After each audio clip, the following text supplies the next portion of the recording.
ఒకరిదొకరు బయట పెట్టుకుంటున్నారు. ఈ ఈ ఈ సిచ్యువేషన్ మనం ఎప్పటి నుంచి చెప్పుకుంటూ వస్తున్నాం? వీళ్ళు భూములు మింగిర్రా నాయన, మొత్తం దొంగలు తయారయ్యారు, మొత్తం వేల కోట్ల భూముల మీద పడ్డారని ఎప్పటి నుంచి చెప్తున్నాం?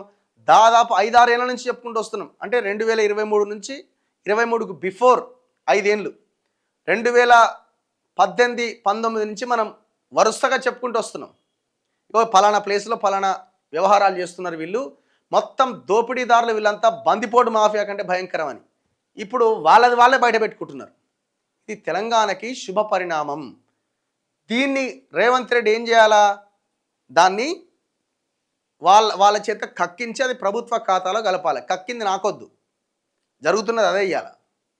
కక్కింది నాకకుండా కక్కించి ప్రభుత్వ ఖజానాలో ఆ డబ్బులని జమ చేయాలి, ఆ భూములను జమ చేయాలి.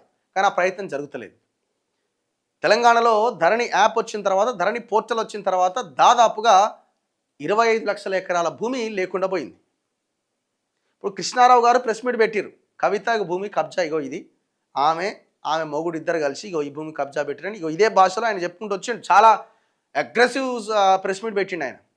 ఇప్పుడు మరి కవిత కూడా పెట్టాలి ఆయనది ఏమన్నా ఉంటే.